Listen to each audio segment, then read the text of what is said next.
Hey, what is up, everybody? Welcome to the Retro Wrestling Review Series, Season 5, Episode 9. And in this video, so these next two episodes are going to be a little bit weird. In this video, I'm going to be doing my Elimination Chamber 2017 predictions.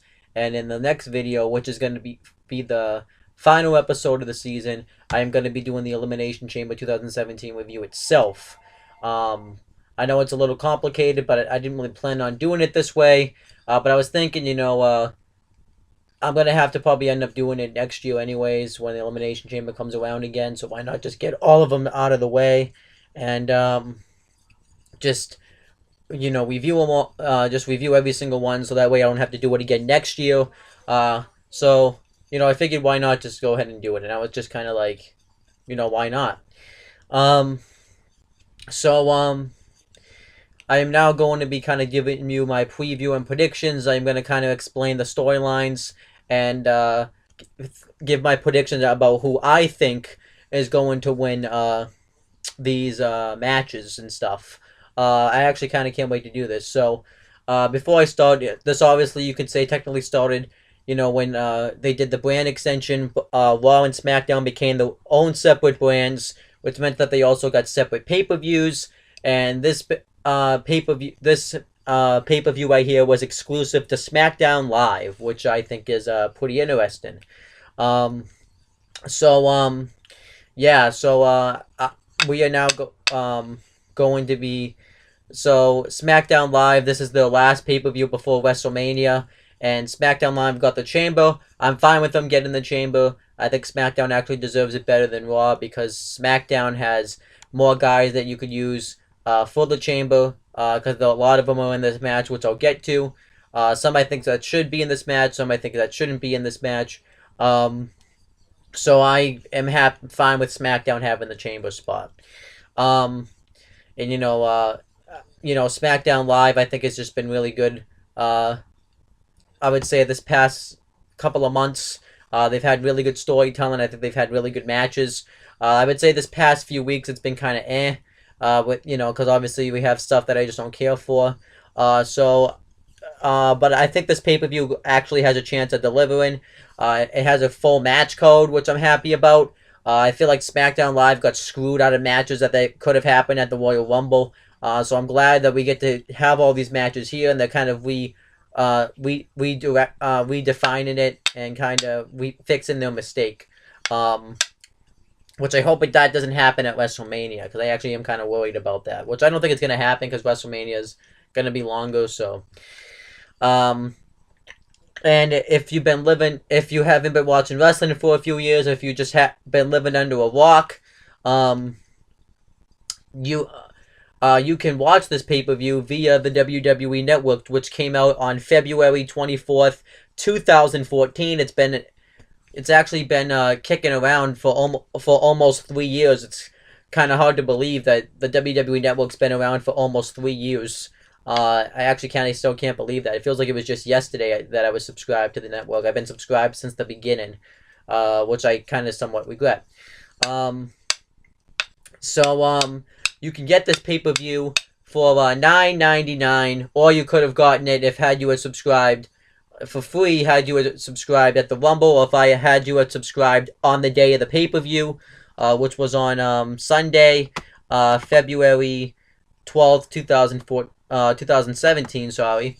And because the first month's free for any new subscriber, so, why would you miss out on this opportunity? But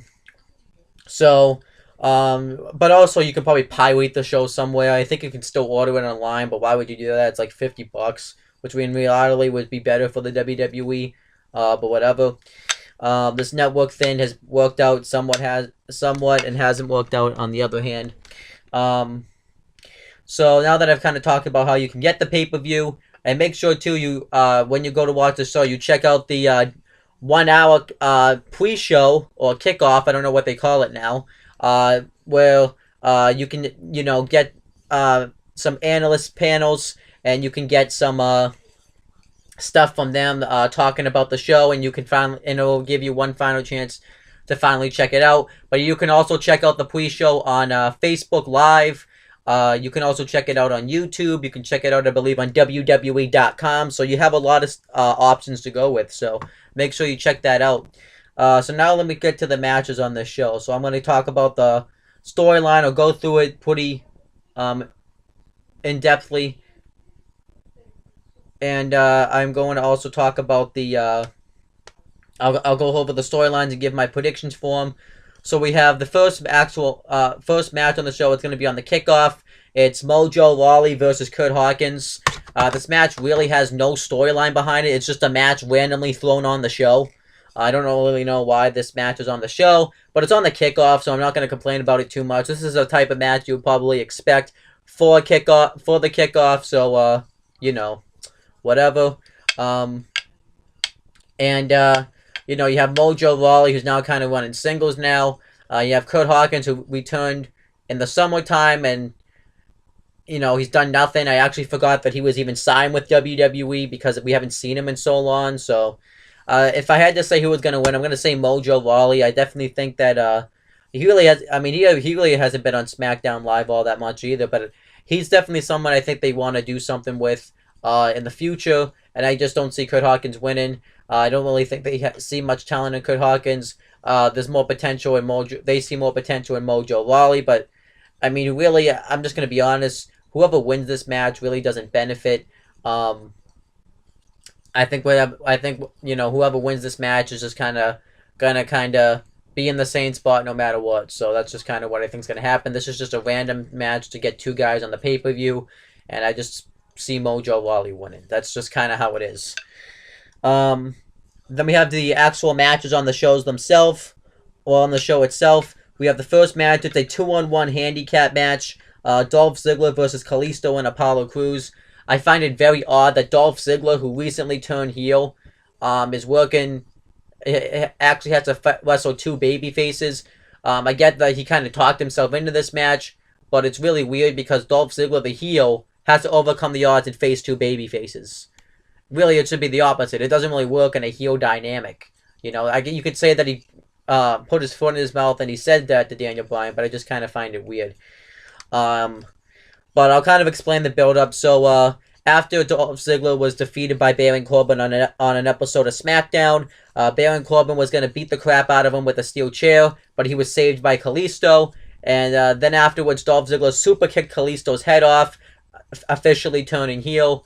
And then he had a backstage altercation with Apollo Crews, but he's done other stuff like, you know, he's been beating Kalisto in matches, or he's losing to Kalisto in matches, and then Apollo Crews will either come out and make the save and chase Ziggler off, or Ziggler will just lay them both out in a chair.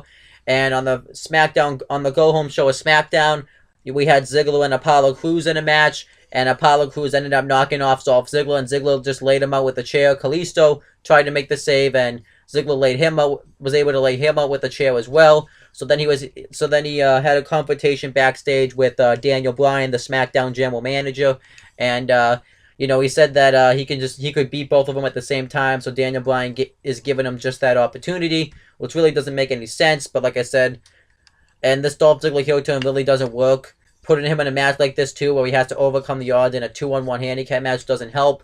But you know, he still acts the same.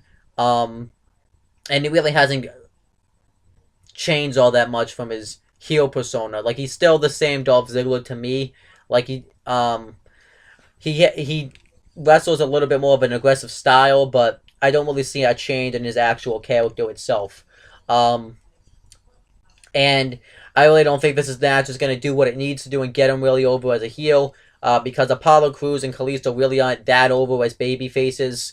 They're not really, you know, the crowd doesn't really seem to care about them as much as a big baby face, so, you know, it's hit or miss. But I'm going to say for the winner of this match is going to be Dolph Ziggler. I think Dolph Ziggler is going to win this match and kind of validate his heel turn, because it really I mean, Kalisto and Apollo Crews are kind of just jobbers, right? I mean, they're really not jobbers, but they're not really an important part of the show. Dolph Ziggler's the one wrestling every week, and he's the one that's on the show every week, and he's the one they're actually trying to do something with, whereas Apollo Crews and Kalisto, they're doing jack squat with. So I want to say Dolph Ziggler's going to win and kind of validate his heel turn. I could just see him too coming in this after the match, just laying them both out with a chair and just beating the crap out of them. So I'm going to say Dolph Ziggler wins.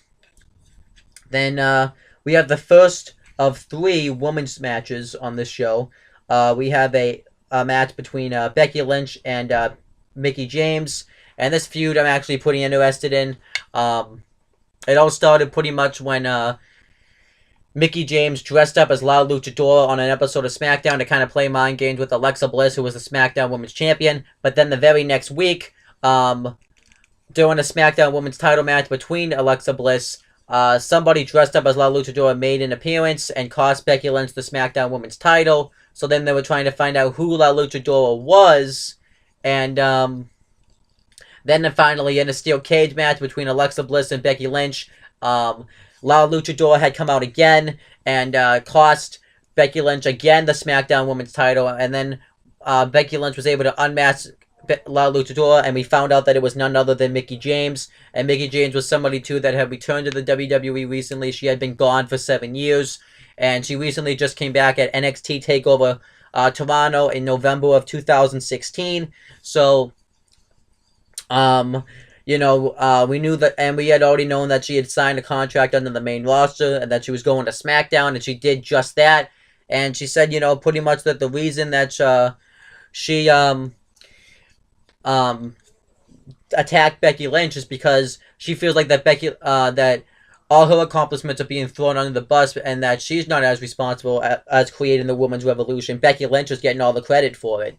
And she wants to end Becky Lynch's career. Without Mickie James, there would be no Becky Lynch because she wouldn't have been able to pay the way, and she's going to take out 7 years of outrage. And I like this new alliance that she has with Alexa Bliss. I think that's really working. So overall, I actually really enjoy this storyline.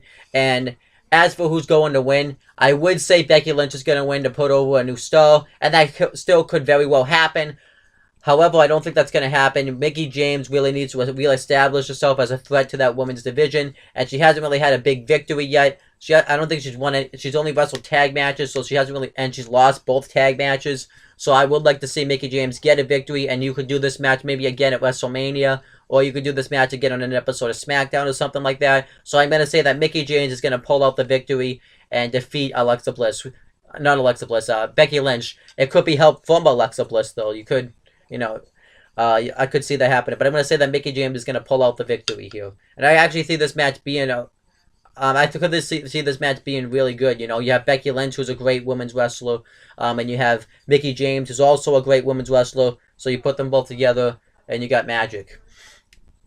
So then we have the next match. It's a tag team turmoil match for the SmackDown Tag Team Championships. SmackDown Tag Team Champions American Alpha versus the Usos versus the Ascension versus Breezango versus the Vaudevillains versus Beauty and the Man Beast. This matchup, the reason why it's happening is because American Alpha, on the last SmackDown in December of 2016, won the SmackDown Tag Team Championships, and they pretty much weren't doing anything with the titles. They were sitting at home for a couple of months, and they got upset that no other tag team was stepping up to face them, so they had on SmackDown a few weeks ago, they had called out for an open challenge for someone to come out and face them, and then all these teams came out, so they decided Daniel Bryan on Talkin' Smack had made this match a tag team turmoil match, and American Alpha wanted to be those champions that come out and prove themselves. And then that's really kind of the history of this match, and then they had a 12-man tag match on the Go Home Show of SmackDown Live, where the Ascension ended up picking up a pinfall victory, which was kind of surprising, and that kind of led us to here. And you do have a couple of teams that have victories going into this matchup. You have obviously American Alpha and the Usos, because when the Usos are turned heel, they had taken out American Alpha and had cost them the SmackDown Tag Team titles. They're going to want to get some revenge on them there. You have no one else, everyone else is just kind of a throw-in in this match, but you also have Beauty and the Man Beast, who are former SmackDown Tag Team Champions, and who's also had past feuds with the Usos for the SmackDown Tag Team titles. So you do have some history feuds in this match. And as for who's going to win, I'm going to pick 2 teams to win this match. One probably isn't going to happen, but I would like it to happen, and one probably is going to be the most likely outcome. is I'm going to say that for the one that I want to happen, is I'm going to say that American Alpha is going to be all beaten. They've finally prevailed and was able to keep their SmackDown Tag Team titles. And then we find out that there's one more team to come out, and it's the Revival. That would be awesome. You know, the Revival gets called up to the main roster, comes out, and just demolishes American Alpha and beats them for the SmackDown Tag Team titles. And you can relaunch the feud that they did in NXT, and you can have them go off at WrestleMania 33 to face off for the SmackDown Tag Team titles. I think that would be fantastic. But I don't know. I feel like if the Revival did get called up too, they would go to Raw because Raw needs the tag teams more than SmackDown. And also, I just don't think. I hear that they don't really want to call them up just yet, so I don't think it's very likely that it happens. So my prediction that I actually think is going to happen is that American Alpha is just going to retain the SmackDown tag team titles. The only problem is who do they wrestle at WrestleMania and where do they go from here? Because these are pretty much all the tag teams that you could wrestle. So I do kind of question where American Alpha does go for WrestleMania after this. But I do see American Alpha keeping the SmackDown tag team titles. And yeah, that's about it. I see them too. I see them and the Usos kind of finishing it off too because they're kind of the two top teams on SmackDown. So, and then we have the next match. It's a match I'm actually really looking forward to. It's Luke Harper versus Randy Orton, and this match has a lot of history behind it. While Randy Orton was feuding with Bray Wyatt, Luke Harper had cost him his match against Bray Wyatt at No Mercy, and then eventually Randy Orton had decided to join up with the Wyatt family, and you know they were unstoppable together. They had beaten Beauty and the Man Beast at TLC for the SmackDown Tag Team titles, and then on the last SmackDown Live episode of the year, they ended up Harper and Orton ended up having some miscommunication, and they ended up losing the SmackDown Tag Team titles to American Alpha. So they got pissed off at each other. So then eventually they had the rematch. It was Orton and Bray facing American Alpha, and Luke Harper had messed up again, and then Luke Harper had cost him a matchup against Dean Ambrose. So then to finally settle it, Bray Wyatt had them have a one-on-one matchup on the Go Home show at SmackDown Live before the Royal Rumble, and Randy Orton had beaten Luke Harper, and pretty much Bray Wyatt kicks him out of the Wyatt family. You know, a group that Luke Harper had been in since the Wyatt family had come into the company in 2013. Then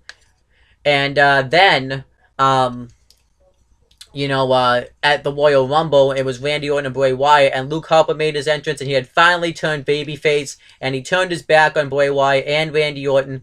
But then Randy Orton had eliminated him in the Royal Rumble match. I believe he did. I don't remember exactly if he did or not. But pretty much Randy Orton laid him out in the Royal Rumble match. And Luke Harper wanted to get his hands on Randy Orton because he felt like that he took away his family. So he wanted to destroy him at Elimination Chamber. And then he cost Randy Orton his matchup against John Cena on the Go Home show of SmackDown Live. So this match does have a lot of storyline behind it. I'm actually really looking forward to it. And I kind of can't wait to see this match. And as for who's going to win, I really want Luke Harper to win. He deserves to win. You know, he's a big babyface. It'd help him to have a nice big victory. But Randy Orton's probably going to pull out the victory because of the fact that he won the Royal Rumble, and you do need to make him look like a threat going into WrestleMania to face whoever the WWE Champion is. So, unfortunately, Randy Orton's probably going to win this match. But I really would like Luke Harper. I feel like they're going to really mess up an opportunity to really make Luke Harper and launch him into a huge star and a huge big-time monster babyface. And it's just kind of sucks because it seems like they are going to mess it up. So, this is just how I feel. And then we have the next match. It's actually one match is missing on here. They actually don't have a match announced. They don't have Natalya versus Nikki Bella announced on here. I have the match from WWE.com that day, so I'll just kind of talk about it because they may bring it up during the show. If you don't know, Natalya and Nikki Bella were feuding. Somebody had attacked Nikki Bella at Survivor Series, preventing her from competing in the 5-on-5 traditional Survivor Series women's tag match. So we didn't know who it was, and then we finally found out that it was Natalya, and she did it because she got sick of Nikki Bella hogging the spotlight, and they've really been going back and forth with these two talking about their family, the relationships, why they got to the top. And I just think it's been tremendous. You know, you've had Natalya attack Nikki Bella before that. They were supposed to square off on SmackDown. Natalya attacking her in the parking lot. Nikki Bella attacking her backstage. And then they had that big interview segment on the Go Home show of SmackDown Live when Natalya said that if she wasn't married, John Cena would end up leaving Nikki for her. And then they had that segment on Talking Smack when Natalya attacked her from behind and banged her face on the glass. That was awesome. So I don't know. I wonder if that match isn't going to happen for this reason. But if it does happen, I will give a prediction for it. I'm going to say that Nikki Bella is going to pull out the victory. I think this will just end the feud. I really would like to see Natalya win. It would make sense too because of the injury that happened on SmackDown Live. But I think Nikki Bella is going to find a way to pull out a victory. And if they don't have the match, I could see something when Natalya comes out and brags about the fact that she took out Nikki Bella, and you know, there's like a big segment like that, and then she gets put into a match against somebody on the SmackDown Live roster. So, but yeah, I'm looking forward to that match if it happens. If it doesn't, then this should be a match that happens at WrestleMania. Then you have an ODQ match. And then we have a SmackDown Women's Championship match. SmackDown Women's Champion Alexa Bliss versus Naomi. This is happening because Naomi had returned on the Go Home show of SmackDown before the Royal Rumble of SmackDown Live, and she had called out an open challenge and to anybody, and Alexa Bliss accepted, but she didn't feel like she wanted to waste her time because Naomi hadn't been on TV in forever. And she pretty much makes fun of her for it, you know, saying that she's irrelevant, which I thought was awesome. So then it led to that 6-woman tag team match between Becky, Naomi, and Nikki versus Natalya, Mickey, and Alexa Bliss. And Naomi pinned Alexa Bliss in the match. And then a couple of weeks, I believe, actually a week later, she ended up defeating Alexa Bliss again. So this got to the SmackDown Women's title match, and she's talking about how she wants to go and be the SmackDown Women's Champion going into WrestleMania because she wants, because it's in her hometown, and that's always been a huge dream of hers. And then they had the contract signing. So not the best feud ever, but an okay feud. I'm looking forward to this match. I think the match is going to be actually pretty good. And as for who's going to win, I'm going to say Alexa Bliss is going to retain the title. Naomi winning would be nice, but they really haven't built up to it. Like, they really barely utilize her in the SmackDown Live contract signing, and I think you do a lot. And if you want, I think Alexa Bliss should go into WrestleMania holding the SmackDown Women's title. I think that would be awesome because she's deserved that spot because she's been a really dominant champion. So I think that's what's going to happen. So I see Naomi winning. Then we have the main event. It's a Elimination Chamber match for the WWE Championship. WWE Champion John Cena versus AJ Styles versus Intercontinental Champion Dean Ambrose versus Bray Wyatt versus Baron Corbin versus The Miz. So the history in this match is John Cena had won the WWE Championship from AJ Styles at the Royal Rumble, finally winning his 16th world title. So that means now he's tied with Ric Flair for the most world titles in history. And Shane McMahon, a few weeks prior to this, had announced an Elimination Chamber match. This is the last stop the champion has to make going into WrestleMania. And Daniel Bryan and Shane decided to throw all the superstars into this match. AJ Styles is having his rematch clause, so it makes sense. Bray Wyatt has actually been looking really dominant lately. It makes sense for him to be in the match. Ambrose just kind of is there. The Miz has been really impressive. He deserves to be in it. And Baron Corbin's been impressive. He deserves to be in it. And some superstars have history in this match. John Cena and AJ Styles obviously have a history from their feud in 2016. Dean Ambrose and AJ Styles have a history from their feud in 2016. And Cena, Styles, and Ambrose even had a triple threat for the title. Cena and Wyatt have a history from their matches at WrestleMania 30, Extreme Rules, and Payback in 2014. And Cena and The Miz have a history from their WWE title matches in 2011. The Miz and Dean Ambrose have a history from their feud over the IC title. So overall, you have some, and Dean Ambrose and Bray Wyatt have a history from their feud in 2014. So overall, you got some, and I think this Elimination Chamber match is going to be, I don't know if it's going to be great. I don't know if it's going to be really good, but I think this could be a good chamber match. You have Baron Corbin, who's, a wrecking machine in there. You got Cena, who has the experience. You got AJ Styles, who can do all types of moves. Dean Ambrose, who's the lunatic fringe. You got The Miz, who can do some nice stuff in this match, and you have Bray Wyatt, who's sadistic. And you know, the question is John Cena going to retain the title? The odds are not on his side because only six times has the champion successfully defended the title in the chamber, but Cena was one of the champions that did so. If he comes out number 5, his odds go up a little bit higher because number 5 is the one that's won the Elimination Chamber match the most. So it's going to be interesting. I'm going to pick 2 people for this match, and my second pick is going to be Bray Wyatt. My first pick is going to be John Cena retains the title. Now, Bray Wyatt I'm picking because you could do something with Randy Orton and Bray Wyatt where, you know, you finally have Randy Orton finally turn on Bray Wyatt and go after the title. But you can also, but I don't think they're going to go in that direction. I think that's more something they're going to go with after Mania. I think they're going to have Cena win the match, and they're going to do Orton versus Cena at Mania. Because it really wouldn't make any sense to put the title on Cena just to have him drop it 2 weeks later. I see Cena and Orton facing off at Mania, which I'm going to hate. Because there's no reason for them to have them face off at Mania. And it's a match we've seen like 19,000 times. We've now seen that match 20 times, actually. One-on-one. So, yeah, that's why I think Cena's winning this match. There's no question. They're really building him back up as a monster. So, Styles has no chance. You know, Styles, it really wouldn't make any sense to put the title right back on him after he lost it. Dean Ambrose is the IC champion. There's no reason for him to win it. And Baron Corbin, probably too soon. I could see him being a WWE champion this year, but too soon. The Miz, it actually would be a really good storyline. But then you'd have him facing Orton, who's also a heel, so that wouldn't make any sense.